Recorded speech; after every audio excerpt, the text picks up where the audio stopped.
আওয়ামী লীগের প্রায় সব মেগা প্রকল্পই দুর্নীতি আর ভুলে ভরা। সমাজ সংবাদকে পরিকল্পনা উপদেষ্টা, ব্যয় কমিয়ে নকশা পরিবর্তনে কাজ করছে সরকার, সময় মতো বাস্তবায়নের লক্ষ্য। দেশে প্রায় ২৬ লাখ গ্রাজুয়েট বেকার, শ্রমবাজারের নেতৃত্বে অল্প শিক্ষিতরা। শিল্পের সঙ্গে শিক্ষার মিল না থাকায় কারণ, পরিস্থিতি বদলাতে রাজনৈতিক সদিচ্ছায় জোর। আজকে আমার বাইসটা গেছে, আরেকদিন অন্য একটা মানুষ যাইব, এটা এরকম যাতে ঘটনা না ঘটে। প্রসূতি সেবা টার্গেট করে অবৈধ হাসপাতাল ক্লিনিকের ছড়াছড়ি, ডাক্তার নার্সের ভূমিকায় কর্মচারী। গাজীপুরে প্রায় রোগীর মৃত্যু, অভিযানের আশ্বাস সিভিল সার্জনের। এবং যুক্তরাষ্ট্রে ফের আটকে গেল জন্মসূত্রে নাগরিকত্ব বাতিলের আদেশ। অসাংবিধানিক আখ্যা নিউ হ্যাম্পশায়ার আদালতের, আদেশের বৈধতা নিয়ে প্রশ্ন ট্রাম্প প্রশাসনের।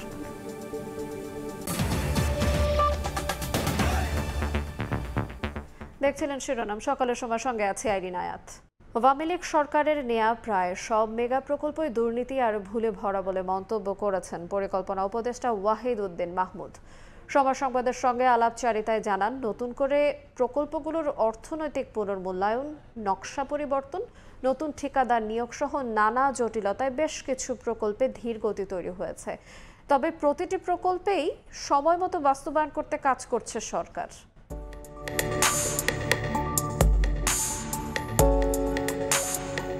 এই মুহূর্তে বাংলাদেশে চলমান উন্নয়ন প্রকল্পের সংখ্যা ১,৩০০, যার সবগুলোই নেওয়া হয়েছে বিগত আওয়ামী লীগ সরকারের আমলে। অধিকাংশ মেগা প্রকল্প শেষ করার আগেই ছাত্র জনতার গণ অভ্যুত্থানে পতন হয় আওয়ামী লীগের। ২০২৪-এর ৮ আগস্ট ডক্টর ইউনূসের নেতৃত্বে অন্তর্বর্তী সরকার দায়িত্ব গ্রহণের পর প্রায় এক বছরে খুব বেশি এগোয়নি এসব অসমাপ্ত প্রকল্পের কাজ। এমন বাস্তবতায় পরিকল্পনা উপদেষ্টা বলছেন, আওয়ামী আমলে নেয়া সব প্রকল্পই দুর্নীতি আর ভুলে ভরা। নতুন করে প্রকল্পগুলোর অর্থনৈতিক পুনর্মূল্যায়ন, নকশা পরিবর্তন ও ঠিকাদার নিয়োগের কাজ করছেন তারা, সেজন্য কমেছে কাজের গতি। চলতি প্রকল্পগুলোতে ইতিমধ্যে আমরা যতদূর পারি এগুলোকে যুক্তিসঙ্গত করেছি, নকশা পরিবর্তন করেছে অনেক জায়গায়, ঠিকাদার অনেকে দুর্নীতি করেছে, অনেকে পালিয়ে গেছে, নতুন ঠিকাদার নিয়োগ দিতে হচ্ছে। প্রকল্প বাস্তবায়নের গতিও একটু কমে গেছে, যে কারণে ডিবির বাস্তবায়নের গতি কমে গেছে। আর্থিকভাবে ব্যাপক ক্ষতি এড়াতে হাজার কোটি টাকার মেগা প্রকল্পগুলো দ্রুত বাস্তবায়ন করতে চায় সরকার জানিয়ে উপদেষ্টা বলেন, এরই মধ্যে কিছু প্রকল্পের জটিলতা কাটিয়ে পুরোদমে শুরু হয়েছে কাজ এবং তা সঠিক সময়ে সম্পন্ন হবে বলেও প্রত্যাশা তার। যেই প্রকল্পগুলো আমরা জানি যে আর ফেরা যাবে না, ভালো হোক খারাপ হোক, সেই প্রকল্পগুলো আমরা বরং যত দ্রুত সম্ভব এটা শেষ করার চেষ্টা করব। এই কারণে যে কোনো প্রকল্পে যখন অনেক বিনিয়োগ হয়, সেই প্রকল্প যত সময় যাবে সেখানে কিন্তু এটার মূল্য অনেক কমে যায়। রূপপুর পারমাণবিক বিদ্যুৎ কেন্দ্র, পায়রা গভীর সমুদ্র বন্দর, শাহজালাল আন্তর্জাতিক বিমানবন্দরের থার্ড টার্মিনালের কাজ পুনর্মূল্যায়ন শেষ হয়েছে এরই মধ্যে। মেট্রো রেলের এমআরটি ৬ লাইনের মতিঝিল থেকে কমলাপুর পর্যন্ত কাজের সব কারিগরি মূল্যায়ন শেষে নতুন চুক্তি হয়েছে জাইকার সঙ্গে। এই অংশটা নিয়ে একটা জটিলতা ছিল যে এটা যারা জাইকা জাপানি সহায়তায় অবকাঠামো তৈরি হয়েছে, কিন্তু এর মধ্যে যেই যন্ত্রপাতি বসানোর কথা সেটা আবার অন্য ঠিকাদার। কিন্তু এই সমস্যার এখন সমাধান হয়েছে এবং এটা শেষ করার জন্য কমলাপুর রেল স্টেশন ভাঙতে হবে না। মেগা প্রকল্পগুলোকে দুর্নীতিমুক্ত, সঠিক সমীক্ষা ও দ্রুত বাস্তবায়ন করতে পরিকল্পনা মন্ত্রণালয়ের বিশেষায়িত বিভাগ IMED-কে আরও শক্তিশালী করা হচ্ছে। দেওয়া হচ্ছে প্রকল্প পরিদর্শন ও কোনো অসঙ্গতি পেলে ব্যবস্থা নেওয়ার ক্ষমতা। নাজমুস সালেহী, সময় সংবাদ, ঢাকা। দুর্নীতির মামলায় জনতা ব্যাংকের সাবেক চেয়ারম্যান ডক্টর আবুল বারাকাতকে গ্রেফতার করেছে ঢাকা মহানগর গোয়েন্দা পুলিশ। বৃহস্পতিবার রাত 11:30টার দিকে রাজধানীর ধানমন্ডি এলাকা থেকে তাকে গ্রেফতার করা হয়। ডিএমপির যুগ্ম কমিশনার মোহাম্মদ নাসিরুল ইসলাম বলেন, দুদকের একটি মামলার পরিপ্রেক্ষিতে তাকে গ্রেফতার করা হয়। শুক্রবার তাকে দুদকের সোপর্দ করা হবে। জনসংখ্যা বাড়ছে, তার থেকে প্রকট হচ্ছে বেকারত্ব। প্রায় ২৬ লাখ উচ্চশিক্ষিত বা গ্রাজুয়েট এখন উপার্জনহীন। দেশের শ্রম বাজার ও আর্থিক খাত অনেকটা টিকিয়ে রেখেছেন মাধ্যমিকের গণ্ডি পেরোনো যুবকরা।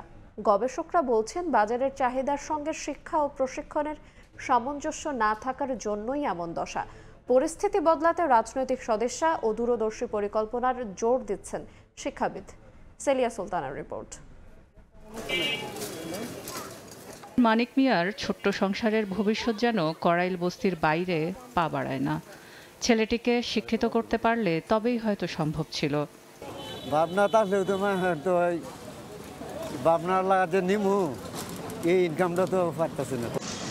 মানিক মিয়ার অভিজ্ঞতায় এই বস্তিতে প্রাইমারি স্কুলের গণ্ডি পেরোনারাও যোগ্যতা অনুযায়ী কাজ পাননি। সক্ষমতা কাজে না লাগানোর এই পরিস্থিতি পুঁথিবিদ্যার সহজ ভাষায় শ্রমশক্তির অপচয়। এই পরিস্থিতি বুঝুন না, একদিন দিন মজুরি কাজ করলাম, করে 2 দিন বয়ে যাচ্লাম। বাজারের সাথে তাল রেখে শ্রমশক্তি তৈরি না হওয়ায় বড় শ্রমশক্তির ঘাটতি থেকে গেছে শ্রমবাজারে। আবার উপার্জনহীন উচ্চশিক্ষিতের সংখ্যা 1.5 দশকে বেড়ে হচ্ছে দ্বিগুণ। শিল্পবাজারের উচ্চ পর্যায়ে এখনও বিদেশি নির্ভর। সব বাজি রেখে অভিবাসী হচ্ছেন অদক্ষ শ্রমিক। বিআইডিএসের গবেষণা বলছে, আর্থিক ও সামাজিক খাতে এখন নেতৃত্ব দিচ্ছে মাধ্যমিক গণ্ডি পেরোনো যুবকরা। আমাদের ইন্ডাস্ট্রির স্ট্রাকচারটা যেমন, সেই স্ট্রাকচারের সাথে সামঞ্জস্যপূর্ণ লেবার ফোর্স আমরা তৈরি করতে পারিনি। সেটা হ্যাঁ, আমার মিসম্যাচ, যেটা আমার একটা বড় মিসম্যাচ। স্কিলের একটা বড় অভাব আছে। হ্যাঁ, আমাদের বেশ কিছু আমাদের স্কিল ডেভেলপমেন্ট প্রোগ্রাম চলছে, যে যার মতো সাইলোর মতো কাজ করছে, প্রচুর ডুপ্লিকেশনস আছে। সবাই ওয়েল্ডিং শেখাচ্ছে, সবাই সিএনসি মেশিন কীভাবে চালানো হয় এটা শেখাচ্ছে। কিন্তু আসলেই আমাদের সোসাইটিতে কতটুকু কী ধরনের স্কিল দরকার, সেটা তো একজনের বসে জিনিসটা বুঝতে হবে। 24 জুলাইয়ের ছাত্র আন্দোলনের শুরু ছিল বৈষম্য নিরোধের দাবিতে। সমাজ গঠনের অংশীদারিত্ব হবে সাম্য ও ন্যায্যতা প্রতিষ্ঠা ও সমবন্টনের। শিক্ষাবিদরা মনে করেন, বেকারত্ব দূরে শিক্ষা, স্বাস্থ্য, প্রশিক্ষণ ছাড়াও রাজনৈতিক সদিচ্ছার প্রয়োজন। এখানে তো অভিজ্ঞতা থেকে কেউ শেখে না, যেগুলো ভুল প্রমাণিত হয়েছে আমাদের। ভবিষ্যতে যাতে সেই ভুল রিপিটেড না হয়, আমরা সেই দিকে লক্ষ্য রেখে কাজ করব, এবং সেইভাবে কাজ করলেই তো আসলে এই কি হয়, সমস্যার সমাধান হয়। আর যেভাবে কোনোটাই গভীরভাবে দেখে না, হঠাৎ করে একটা কিছু সমর্থন দিয়ে জনগণের সমর্থন পেতে চায়, এগুলো দ্বারা তো আর দীর্ঘস্থায়ী সমাধান হয় না, তাৎক্ষণিক কিছু সমস্যার সমাধান হতে পারে। জনমিতিক লভ্যাংশ বা ডেমোগ্রাফিক ডিভিডেন্ড হলো একটি দেশের নির্ভরশীল মানুষের তুলনায় কর্মক্ষম মানুষের সংখ্যা বেশি হবে, যার উপর নির্ভর করে চীন, মালয়েশিয়া এবং দক্ষিণ কোরিয়ার মতো দেশগুলো জনসম্পদকে কাজে লাগিয়ে আজকের এই অবস্থায় পৌঁছেছে। বাংলাদেশও কিন্তু এই জনমিতিক লভ্যাংশ পেতে পারে 2040 সাল পর্যন্ত। এজন্য অবশ্য বাংলাদেশকে শিক্ষা, স্বাস্থ্য এবং প্রশিক্ষণ খাতে যেমন ব্যয় বাড়াতে হবে, ঠিক একইভাবে কর্মসংস্থান সৃষ্টি এবং দক্ষ জনবলও সৃষ্টি করতে হবে। সেলিয়া সুলতানা, সময় সংবাদ, ঢাকা। দফায় দফায় আলটিমেটাম দিয়েও বন্ধ করা যাচ্ছে না অবৈধ হাসপাতাল ক্লিনিক। নিয়মনীতির তোয়াক্কা না করেই গাজীপুরে দিন দিন বেড়েই চলছে এর সংখ্যা। কর্তৃপক্ষের অবহেলায় হাসপাতালগুলোতে ঘটছে রোগের মৃত্যুর ঘটনাও। নাকের ডগায় এত কিছু ঘটলেও নিশ্চুপ প্রশাসন। অবশ্য সিভিল সার্জন বলছেন, অবৈধ ক্লিনিকের বিরুদ্ধে চালানো হবে অভিযান। জুনাদ রুবেলের ক্যামেরায় মেহেদি হাসানের রিপোর্ট। বাড়ির পাশের এই হাসপাতালে গেল 22 জুন ভাইয়ের স্ত্রীকে সিজারিয়ান অপারেশনের জন্য নিয়ে আসেন দেবর আশিক। কিন্তু জীবনের প্রথমবারের মতো এই অভিজ্ঞতা তার বড়ই তিক্ত। হাসপাতাল কর্তৃপক্ষ সফল ডেলিভারির কথা জানালেও একদিন পরেই মারা যায় শিশুটি। মৃত্যুসজ্জায় মা মিথিলাও। আজকে আমার বাইসটা গেছে, আরেকদিন অন্য একটা মানুষ যাইব, এটা এরকম যাতে ঘটনা না ঘটে। এখন এই জিরিপুরে এটার একটা আমরা ভালো একটা বিচার চাই। হাসপাতালে ঢুকে ঘটনার কারণ খুঁজতে গেলেই বেরিয়ে আসে থলের বিড়াল। নার্স আর ম্যানেজাররাই দেখভাল করছেন সিজারিয়ান অপারেশনের মতো গুরুত্বপূর্ণ রোগীদের। তার উপর অনুমোদন ছাড়াই চলছে এসব কার্যক্রম। আমাদের তো বলেন যে আপনাদের হসপিটাল বন্ধ রাখেন। এটা কি বলা লাগবে? আপনি না, অবশ্যই বলতে হবে। কেন হসপিটাল বন্ধ? আমাদের এটা তো আজকের প্রতিষ্ঠান না, 2020 থেকে শুরু হয়েছে। জায়েদা হাসপাতালের পাশেই অবস্থান নিউ এশিয়া হাসপাতালের। এখানেও একই চিত্র। প্রতিষ্ঠান মালিক লাইসেন্স বিরোধী হাসপাতালের ঘোর বিরোধী হলেও নিজেরই নেই অনুমোদন। অবৈধ হাসপাতালগুলি থাকা উচিত না। এটা সিভিল সার্জন মহোদয় দেখা যেগুলি নাকি অবৈধ, এগুলি স্থগিত করা উচিত। ততদিন পর্যন্ত উনি পেন্ডিং রাখবো, তা পরিচালনা করা যাবে। অবশ্যই। আপনি জানেন না? কেন জানেন? ওনারা বলবে কিনা, এটা ওনারা বলবে, এটা তো আর আপনি বলতে পারবেন না আমাদের। অবৈধ ক্লিনিকের এমন চিত্র পুরো গাজীপুর জুড়েই। আবার হাসপাতাল পরিচালনার জন্য যে লাইসেন্স প্রয়োজন, সেটিও অনেকে জানেনই না। নিয়ম অনুযায়ী সরকারি হাসপাতালের 1 কিলোমিটার কিংবা বিশেষ ক্ষেত্রে আধা কিলোমিটারের মধ্যে বেসরকারি ক্লিনিক স্থাপনের সুযোগ নেই। কিন্তু কে শোনে কার কথা? নিয়মনীতির তোয়াক্কা না করে এভাবেই গাজীপুরের প্রায় প্রতিটি সরকারি হাসপাতালের চারপাশে গড়ে উঠেছে অসংখ্য ক্লিনিক, যার বেশিরভাগেরই নেই লাইসেন্স। সব জেনে শুনেও যেন নির্বিকার প্রশাসন। নিজের দুর্বলতার কথা জানিয়ে সিভিল সার্জন বলছেন, অবৈধ হাসপাতাল বন্ধে শিগগিরই শুরু হচ্ছে অভিযান। আমরা সবগুলো লিস্ট করে জেলা প্রশাসক মহোদয়ের কার্যালয়ে পাঠাইছি এবং সামনে রেগুলার আমরা এই মনিটরিং করব এবং মোবাইল কোর্টের মাধ্যমে তাদের বিরুদ্ধে ব্যবস্থা নিব। সিভিল সার্জন অফিসের তথ্য বলছে, জেলায় অনুমোদিত ক্লিনিক রয়েছে 150টি, আর অবৈধ ক্লিনিক তার দ্বিগুণেরও বেশি। মেহেদী হাসান, সময় সংবাদ, গাজীপুর। এবার রক্তাক্ত জুলাই প্রসঙ্গ।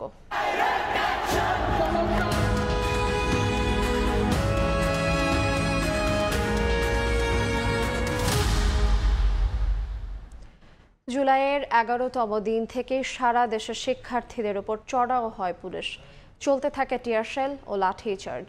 আহত হন শিক্ষার্থীরা লিমিট ক্রস করে যাচ্ছেন এমন হুমকি দেয়া হয় তৎকালীন সরকারের তরফ থেকে। রক্তচক্ষু উপেক্ষা করেই অবরোধ কর্মসূচি পালন করেন শিক্ষার্থীরা। কেমন ছিল 24-এর 11 জুলাই, আরও জানাচ্ছেন মাইমুনা হায়দার।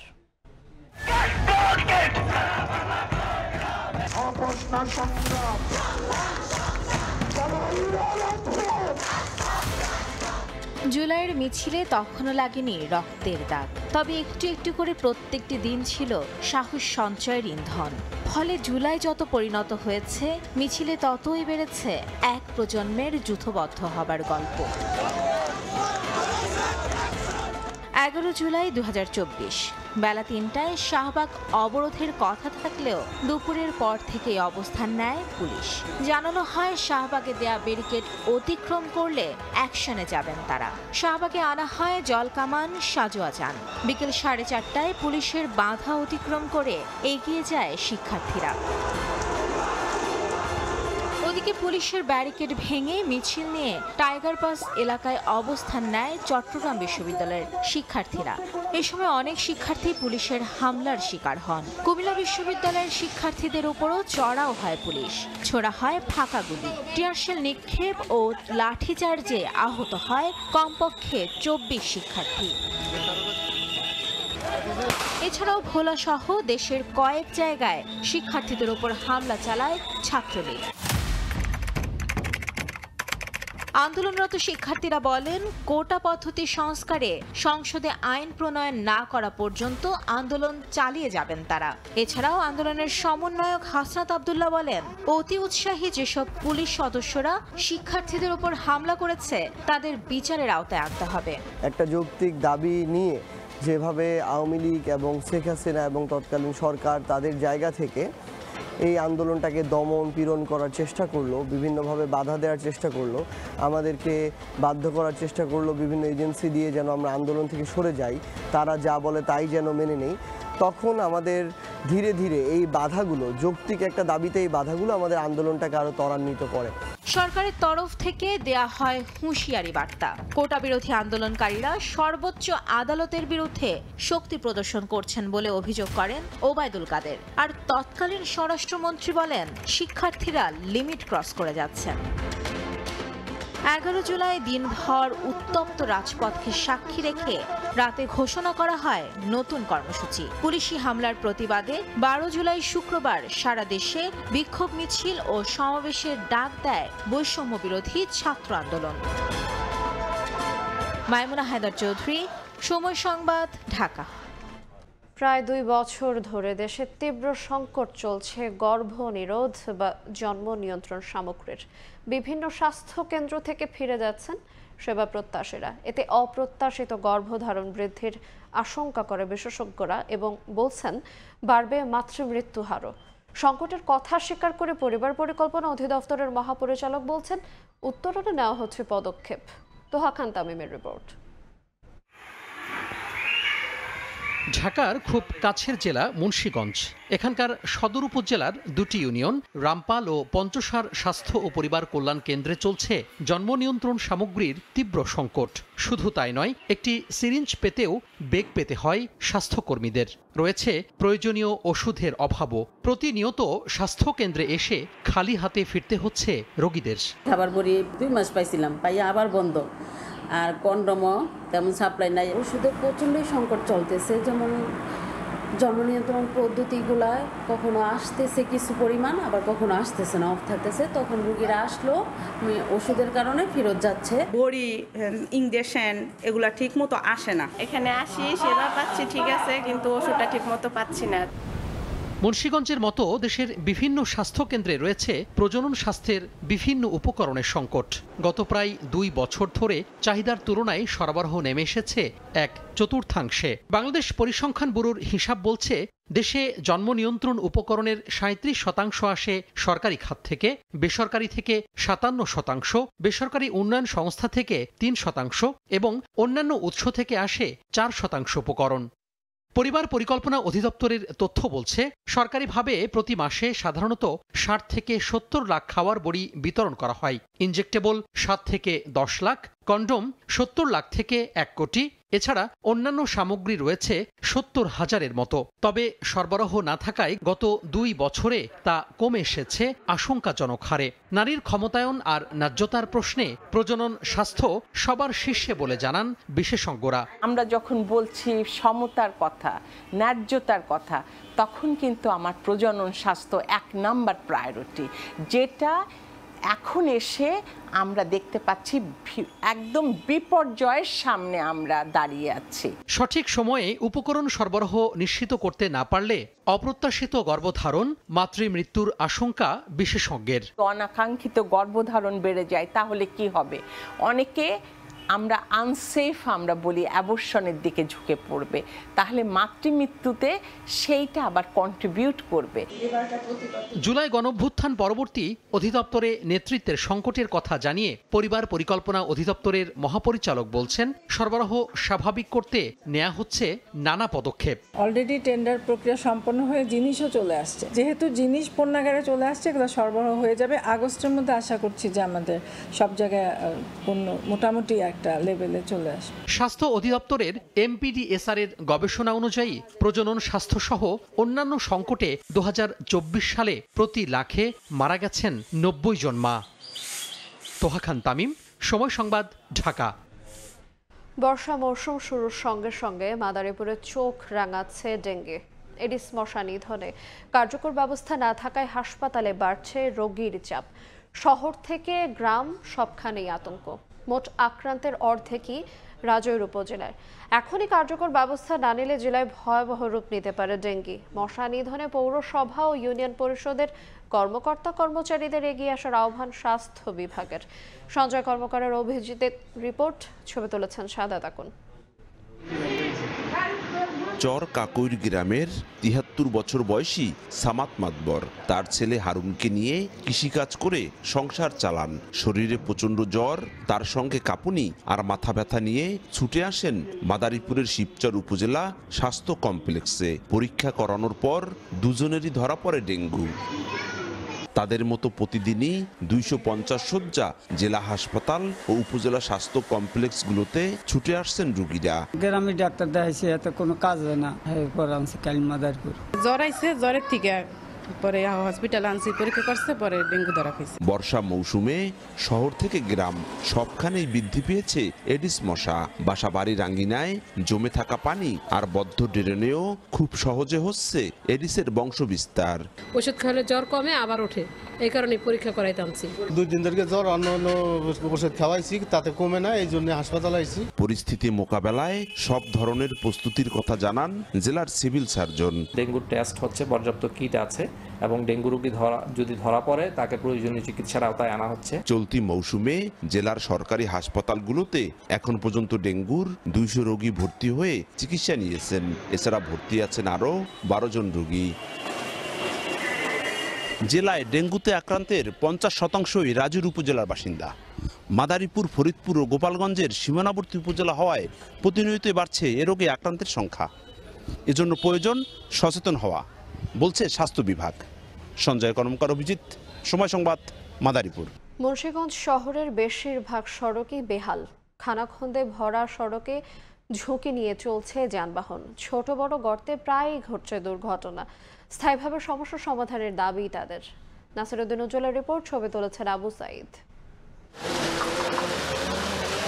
সড়ক জুড়ে খানাখন্দ, হেলে ধুলে চলছে যানবাহন। এই চিত্র মুন্সিগঞ্জ জেলা শহরের প্রবেশ পথের প্রধান সড়কের 250 শয্যা জেনারেল হাসপাতাল সংলগ্ন সড়কের। শহরের জুবলি রোড, বাজার রোড, কাটাখালী রোড ও কলেজ রোড সহ বেশিরভাগ অলিগলিতে ক্ষত বিক্ষত সড়ক। পানি জমে থাকা ছোট বড় গর্তে প্রায় ঘটছে দুর্ঘটনা। শহরবাসীর অভিযোগ, নিম্নমানের পিচ ঢালাইয়ের কারণে সড়কের বেহাল দশা। সড়কে আরসিসি ঢালাই দিয়ে স্থায়ীভাবে সমস্যার সমাধানের দাবি তাদের। এক সপ্তাহ আগে যে রাস্তাটা ঠিক করে গেল, রাস্তাটা তারপরে যে এরকমের হলো, এটা তো খুবই খারাপজনক। রোডের কাজ মনে করে রাহে একটু সুরকি দেয়, একটু বালু দেয়, করে দেওয়া জায়গা রিপেয়ারিং করবো করে নেই, তার রাস্তাঘাট এরকম খুঁজা দিয়ে গেছে। এইগুলিতে পরিত্রাণ পাওয়ার জন্য আমার মনে হয় এটা সিসি ঢালাই করা দরকার। সংস্কার করতে না করতেই রাস্তা বিনষ্টের জন্য পৌর কর্তৃপক্ষ দোষ চাপাচ্ছেন প্রকৃতির উপর। ন্যাচারাল এই ডিজাস্টারকে আপনি কি দিয়ে ঠেকাবেন? খোয়াটা থাকবে, পিছতে উঠে যাবে। আর যে অটো চলে, আপনি দেখছেন কি পরিমাণ গাড়ি, ওর চাকায় চাকায় তো পানি, আর ওইটাই মানে ওর চাকারও যে অবস্থা আপনি দেখছেন, রাস্তা কিন্তু পানি ছিটে, আপনি ওর পাশ দিয়ে হাঁটতে পারবেন না। পৌনে 11 বর্গ কিলোমিটার আয়তনের শহরটিতে 72,000 মানুষের বসতি, কিন্তু জেলা শহর হওয়ার কারণে প্রতিদিন লাখো মানুষের চলাচল। পৌরসভাটির 120 কিলোমিটার রাস্তার মধ্যে 60 কিলোমিটার পাকা, আর এই পাকা রাস্তার বিভিন্ন পয়েন্টে এমন বেহাল চিত্র, তাই বিড়ম্বনায় পড়েছে মানুষ। মুন্সিগঞ্জের মানিকপুর থেকে নাসির উদ্দিন উজ্জ্বল, সময় সংবাদ। এদিকে সামান্য বৃষ্টিতেই জলাবদ্ধতা সৃষ্টি হচ্ছে নরসিংদী পৌরসভায়। পানি জমে রাস্তাঘাট, বসতবাড়ি ও ব্যবসা প্রতিষ্ঠান সবকিছুই একাকার। ড্রেনেজ ব্যবস্থা ভেঙে পড়ায় এই সমস্যাটি আরও চরম আকার ধারণ করেছে। এই ভোগান্তির জন্য কর্তৃপক্ষের গাফিলতিকে দায়ী করছেন স্থানীয়রা। মাহমুদুল হাসান মাহফুজের তোলা ছবিতে আশিকুর রহমান পিয়ালের পাঠানো তথ্য নিয়ে রিপোর্ট। দেখে বোঝার কোনো উপায় নেই এটি রাস্তা নাকি জলাশয়। প্রধান সড়ক থেকে অলিগলি, সামান্য বৃষ্টি হলেই নরসিংদীর ডিসি রোড এলাকায় তৈরি হয় এমন জলাবদ্ধতা। স্থানীয়দের অভিযোগ, অপরিকল্পিত ড্রেনেজ ব্যবস্থা, নিয়মিত পরিষ্কার না করা এবং যত্রতত্র ময়লা ফেলার কারণে বন্ধ হয়ে গেছে পানি অপসারণ ব্যবস্থা। বৃষ্টি হলেই জলাবদ্ধতা তৈরি হয় পুরো পৌর এলাকায়। পানি ঢুকে পড়ে বসত বাড়ি ও ব্যবসা প্রতিষ্ঠানে। চরম ভোগান্তিতে পড়েন শিক্ষার্থী ও কর্মজীবী সহ লক্ষাধিক মানুষ। নামাজ পড়তে আসতে পারে মুসল্লিরা, বাসা বাড়ির লোকজন রাস্তা বের হতে পারে না, ব্যবসায়িকরা কোনো ব্যবসা করতে পারতেছে না, দোকানে আসতে পারতেছে না। পৌরসভার ট্যাক্স দিচ্ছি, সবকিছু দিচ্ছি, কিন্তু আমাদের তো দেখে না। তবে পৌর প্রশাসক বলছেন এরই মধ্যে 17টি পয়েন্ট শনাক্ত করা হয়েছে। জলাবদ্ধতা নিরসনে দ্রুত নেওয়া হবে ব্যবস্থা। দীর্ঘমেয়াদী পরিকল্পনার অংশ হিসাবে সবগুলো ড্রেন পুনর্নির্মাণের জন্য আমরা একটি মাস্টার প্ল্যান করার পরিকল্পনা হাতে নিয়েছি। জরিপ সম্পন্ন হয়েছে। আশা করছি আগামী 1-2 মাসের মধ্যে আমরা একটা প্রকল্প প্রস্তাব তৈরি করতে সক্ষম হব। 10.32 বর্গ কিলোমিটার আয়তনের এই পৌরসভায় প্রায় 6 লাখ মানুষের বসবাস। সময় সংবাদ, নরসিংদী। সকালের সময় আরও থাকছে।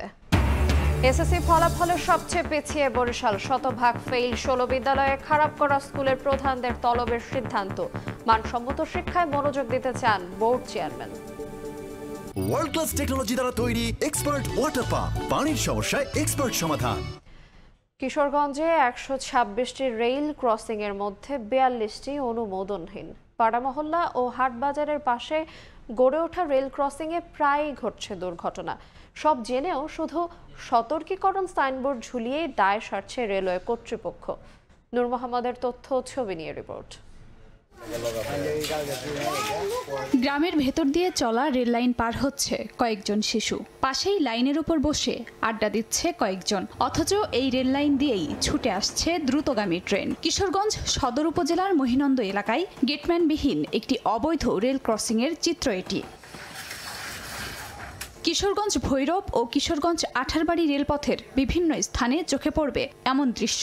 আঠারবাড়ি কিশোরগঞ্জ ভৈরব রুটে 75 কিলোমিটার রেলপথে ক্রসিং আছে 126টি, এর মধ্যে 42টি অনুমোদনহীন। রেল লাইনের পাশে রয়েছে স্কুল, হাটবাজার সহ বিভিন্ন প্রতিষ্ঠান। গেটম্যান ছাড়া ঝুঁকিপূর্ণ এসব রেল ক্রসিং দিয়ে পারাপার করছে হাজার হাজার মানুষ ও যানবাহন। ঝুঁকি নিয়ে চলাচল করতে গিয়ে প্রায়ই ঘটছে দুর্ঘটনা। বছরের পর বছর এভাবে চললেও কোনো ব্যবস্থা নেওয়া হচ্ছে হচ্ছে না, কেবল সতর্কীকরণ সাইনবোর্ড ঝুলিয়েই দায় সারছে রেলওয়ে কর্তৃপক্ষ। গেট পেন না থাকার কারণে আমাদের এই জায়গায় আপনার এই বিভিন্ন ধরনের দুর্ঘটনা ঘটে। হঠাৎ করে দেখা যায় যে ট্রেন চলে আসে, বাচ্চা কাচ্চা নিয়ে যাওয়া আসা করতে হয়, তখন ট্রেন দেখে আমরা আতঙ্কিত হয়ে যাই। গেট পেন হইলে আমাদের জন্য অনেক সুবিধা হয়। রেলওয়ে কর্তৃপক্ষ বলছে স্থানীয় প্রভাবশালীরা এর সঙ্গে জড়িত থাকায় অবৈধ ক্রসিংগুলো বন্ধ করা যাচ্ছে না। আমরা যথাসাধ্য চেষ্টা করতেছি এবং ঊর্ধ্বতন এই অফিসারদের কাছেও আমরা একটা চিঠি দিয়েছি যে এই অবৈধ লেভেল ক্রসিং গেটগুলি বন্ধ করার জন্য। গত 1 বছরে ভৈরব কিশোরগঞ্জ আঠারবাড়ি রুটে ট্রেনে কাটা পড়ে মারা গেছে 92 জন। এর মধ্যে বেশিরভাগ রেল ক্রসিং পারাপারের সময়। সময় সংবাদ, কিশোরগঞ্জ। এসএসসির ফলাফলে 9টি সাধারণ বোর্ডের মধ্যে সবচেয়ে কম পাশের হার বরিশালে 56.38%। এই বোর্ডের অধীনে একজন শিক্ষার্থীও পাশ করতে পারেনি এমন বিদ্যালয় 16টি।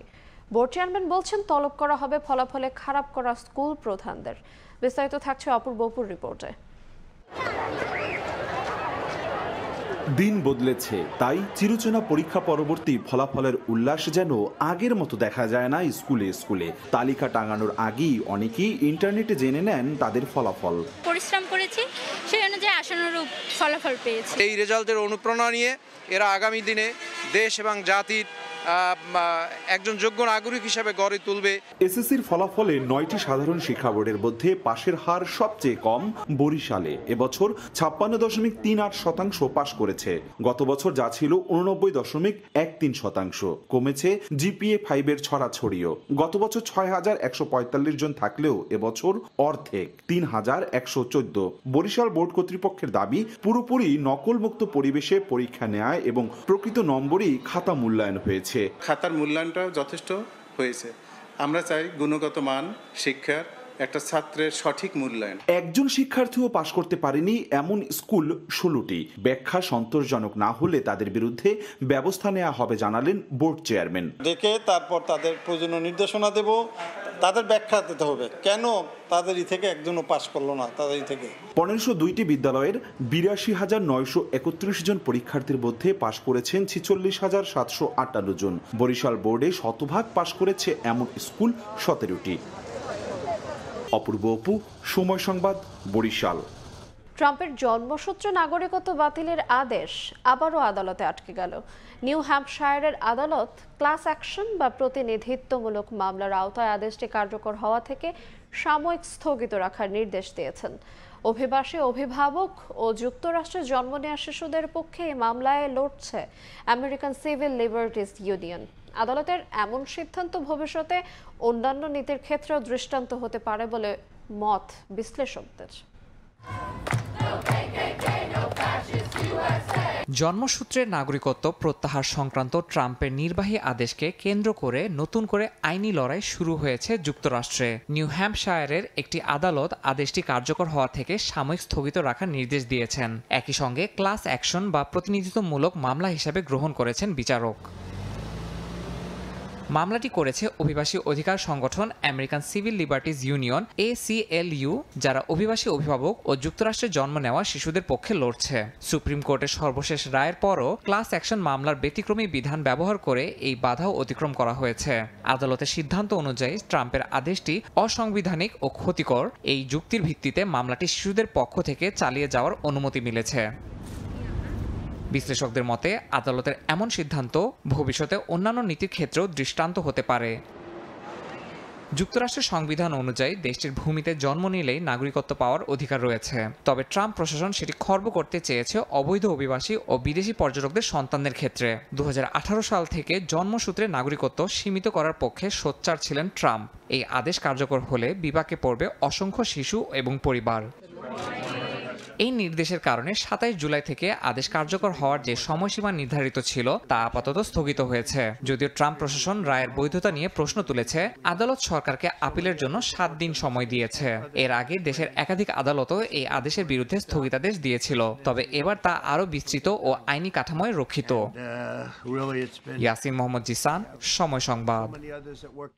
আফ্রিকান নেতাদের সঙ্গে বৈঠকে লাইবেরিয়ার প্রেসিডেন্ট জোসেফ বোয়াইকার ইংরেজি শুনে বিস্মিত হলেন ডোনাল্ড ট্রাম্প। এমনকি জানতে চাইলেন কোথায় শিখেছেন এত ভালো ইংরেজি, অথচ ইংরেজি লাইব্রেরির রাষ্ট্রভাষা।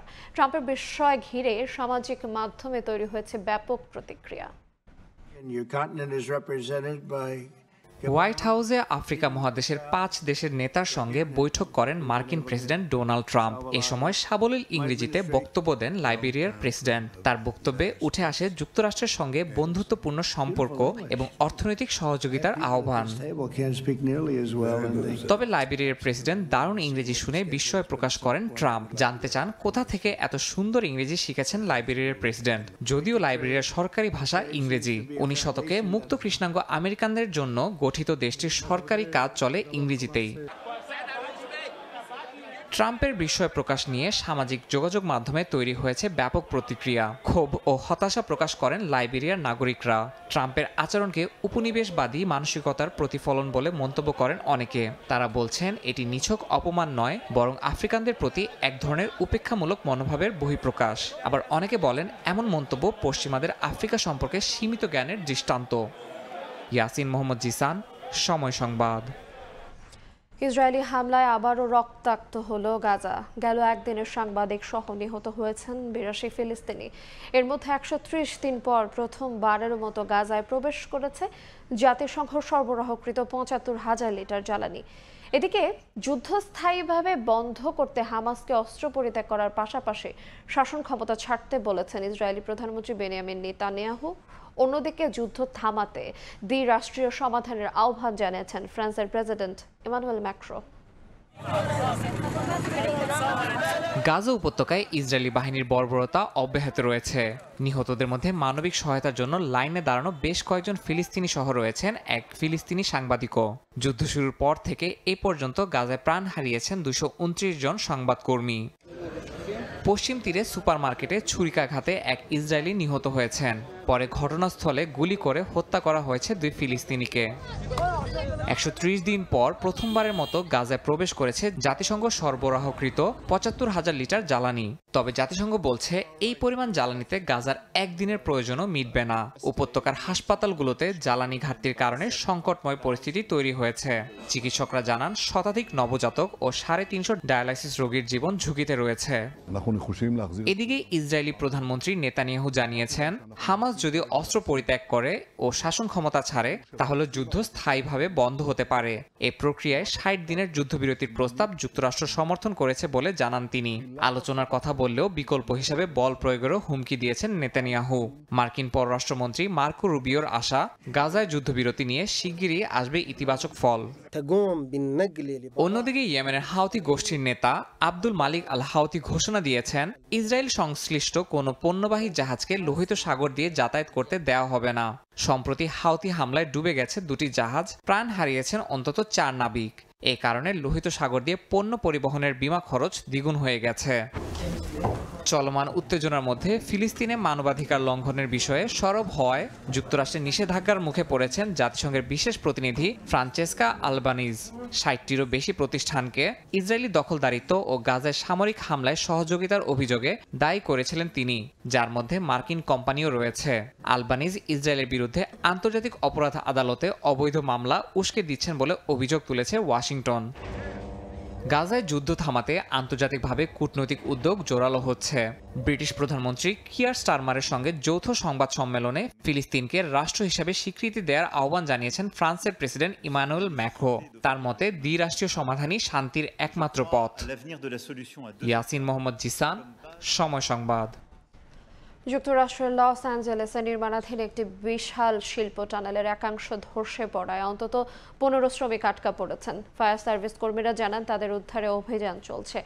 বুধবার শিল্প টানেলের অংশটি ধসে পড়লে ভেতরে কর্মরত শ্রমিকরা আটকা পড়েন। টানেলের একমাত্র প্রবেশ পথ থেকে প্রায় 9.6 কিলোমিটার ভেতরে অবস্থান করছিলেন তারা। স্থানীয় সময় রাত 9টার দিকে টিভি ফুটেজে কয়েকজনকে টানেল থেকে বের হয়ে আসতে দেখা যায়। বাকিদের উদ্ধারে অব্যাহত রয়েছে অভিযান। দুর্ঘটনাস্থলে পাঠানো হয়েছে বিশেষ প্রশিক্ষণপ্রাপ্ত 100-এর বেশি ফায়ার সার্ভিস কর্মী।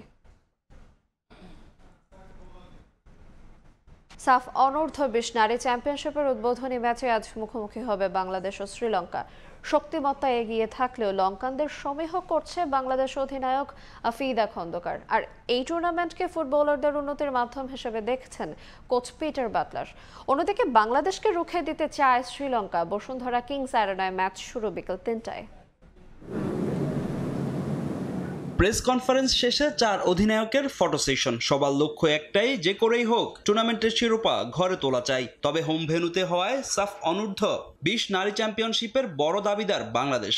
সংবাদ সম্মেলনে লাল সবুজদের ফেভারিট মেনে নিলেন আসরের বাকি 3 দল। ডিফেন্ডিং চ্যাম্পিয়নদের শিরোপা ধরে রাখার মিশনে প্রথম চ্যালেঞ্জ শ্রীলঙ্কা। এশিয়ান কাপ বাছাইয়ের মূল দল নিয়ে ব্যস্ত থাকায় টুর্নামেন্ট শুরুর আগে জুনিয়র শিষ্যদের খুব একটা সময় দিতে পারেননি হেড কোচ পিটার বাটলার। প্রস্তুতিতে কিছুটা ঘাটতি থাকলেও ম্যাচের আগে তা মিটিয়ে নেওয়ার চেষ্টা। বৃষ্টি উপেক্ষা করেই কিংস অ্যারেনায় শিষ্যদের নিয়ে কঠোর অনুশীলন ইংলিশম্যানের। শিষ্যদের বুঝিয়ে দিলেন শ্রীলঙ্কা ম্যাচের করণীয়।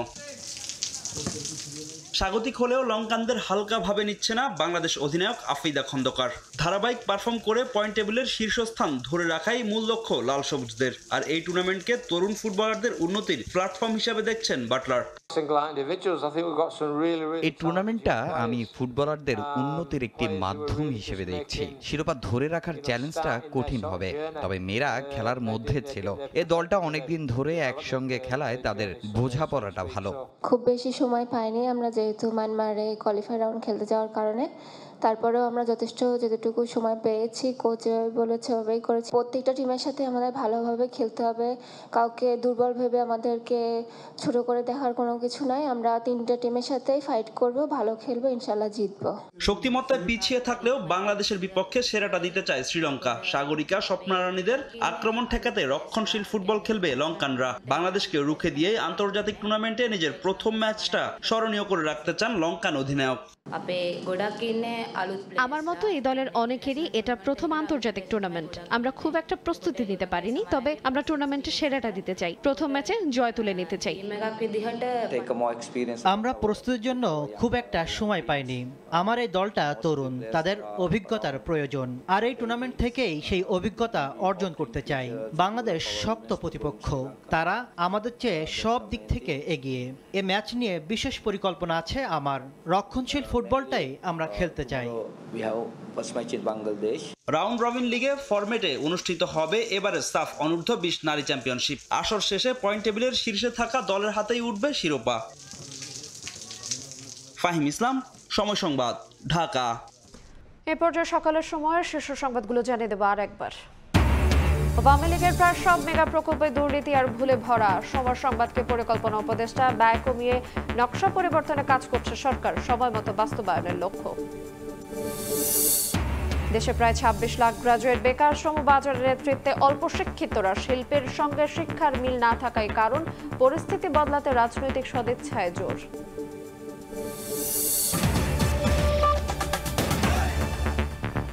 এই ছিল সকালের সময়, সঙ্গে থাকুন সময়ের।